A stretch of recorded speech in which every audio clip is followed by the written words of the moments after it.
Good morning everyone! For today's video, magluluto tayo ng fried rice. So, mayroon tayong spring onion, itlog, bawang, and ito po yung isasahog natin, yung dilata. Yung luncheon meat. So, mayroon tayong asin na lutong kanin, at saka yung mixed vegetables. Siyempre, pampalasa natin yung ating chicken powder, and then meron tayong mantika panggisa. So, scramble natin yung egg. Gagamit tayo ng 3 itlog.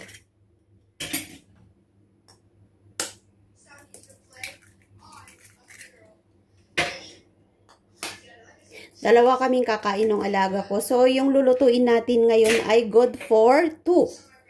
So, konti lang yung kanin natin. So, dadamihan ko na yung sahog para magkasya yung ating lulutuin.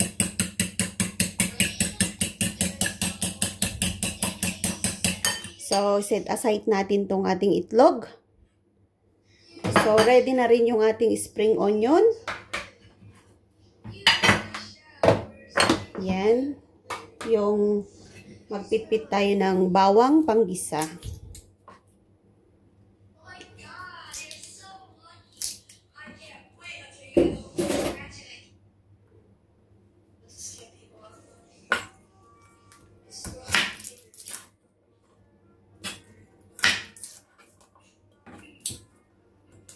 Masarap kasi yung yung fried rice na may bawang. So, tama na yung 4 kasi bata yung kasama kong kakain. Baka ayaw niya ng maraming bawang. Masarap ang fried rice na may bawang. Yan, nanonood yung alaga ko dun sa iPad niya.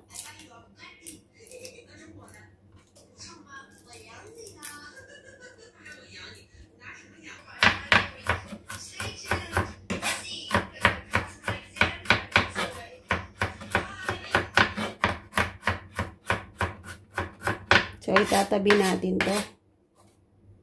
At hihiwain natin yung ating luncheon meat.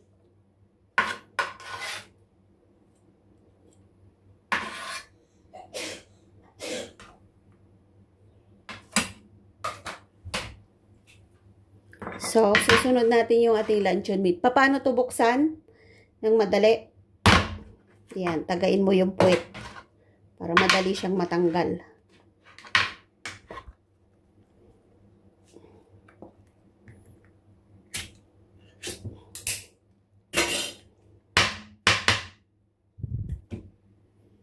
Natanggal na. Then, hiwain natin to ng cubes. Kasi ihahalo natin sa fried rice.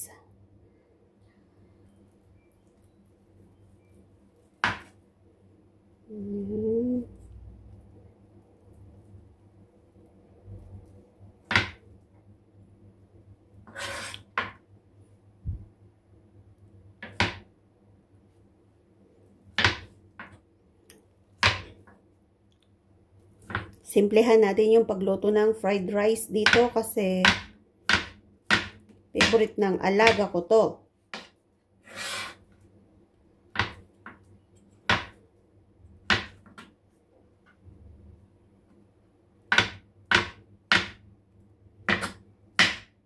Ayan, ready na po lahat yung ating ingredients. So, magluluto na tayo.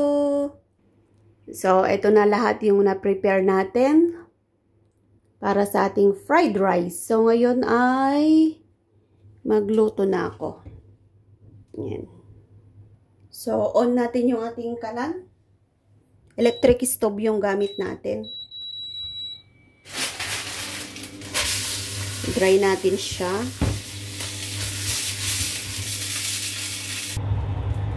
So, pag mainit na, maglalagay tayo ng mantika. Ipiprito muna natin yung ating egg.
So, kailangan nating durugin to kasi nga fried rice. And then, itatabi natin. Kailangan maluto ang itlog.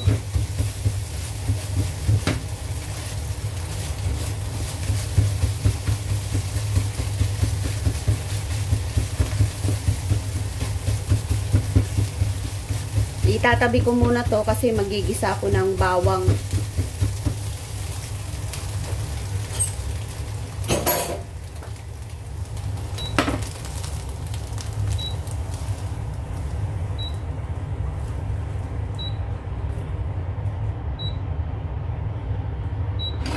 So, ito na. Ito na yung ating itlog. So, maglalagay tayo ulit ng mantika para sa bawang.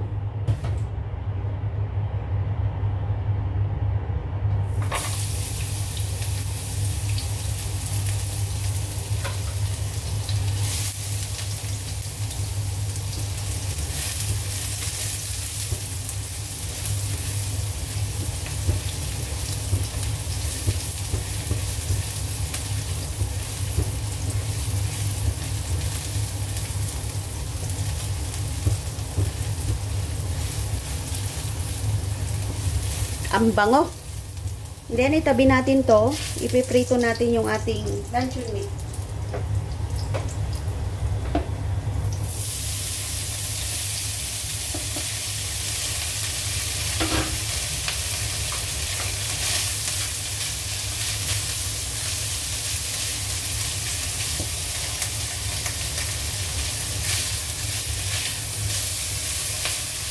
So, ganyan lang kasimple yung pagluto ng fried rice with luncheon meat.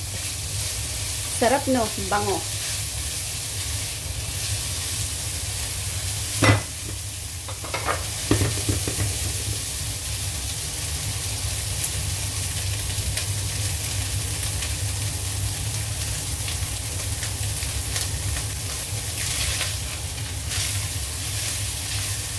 Yan, ready na siya. So, itabi ulit natin to. At, iluto natin yung ating mixed veggie.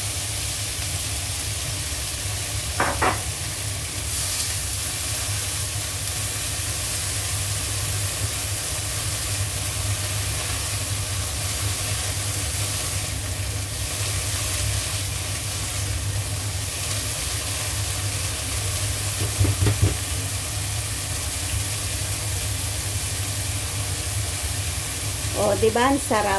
Ang sarap ng ating fried rice.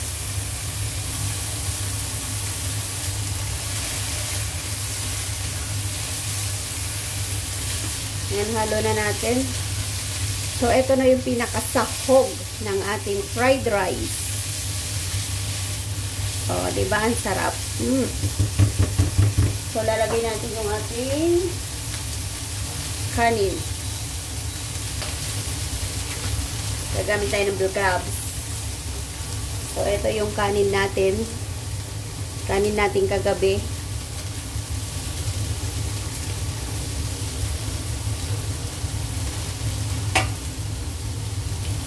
Ang bango. Kunti lang kasi yung kanin namin. So, dinamihan ko ng sahog.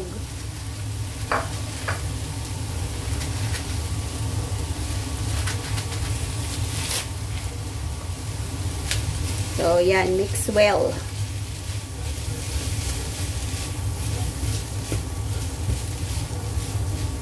Diba? Sarap. So, lagyan natin ng pampalasa. Lagyan natin ng asin. Asin lang yung hinahalo ko.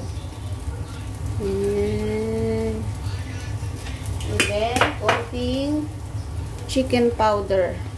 Wala na kaming chicken powder. Ubus na. Yan. So, ihalo na natin to. Kailangan yung rice, napit-pit siya, siya, separate. Bago natin ilagay yung ating itlog, kasi yung itlog na luto na yon.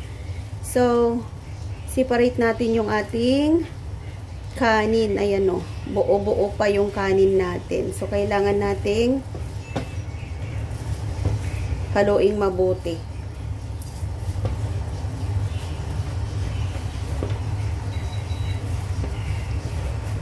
Yan. So, ngayon ay lalagay na natin yung ating itlog.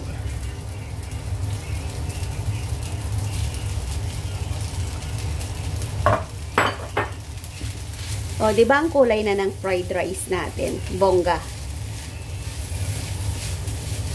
And last, lalagay natin yung ating spring onion. Spring onion. Yan, sarap.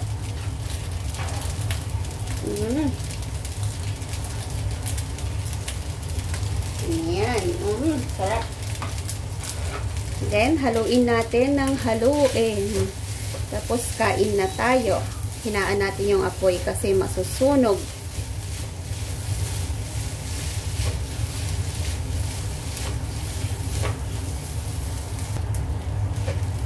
So, yan, malapit nang maluto.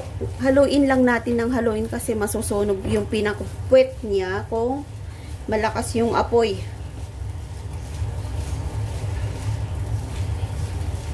So, ayan, haluin lang natin and then sasandok na tayo. So, dalawa kaming kakain.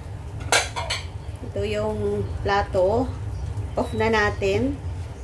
Kasi magsasandok na tayo ng ating fried rice. So, yan. Perfect combination po yung ating sahog. Ang kulay, no? Ang kulay ng ating fried rice.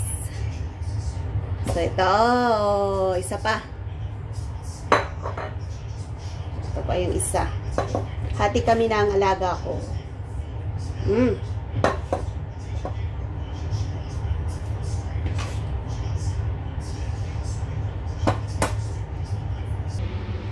So, ganito lang po kasimple yung pagluto ng fried rice dito sa Hong Kong. So, sana po ay nagustuhan nyo yung ating recipe for today. Yan po yung pagkain namin ng alaga ko. Thank you so much! Bye!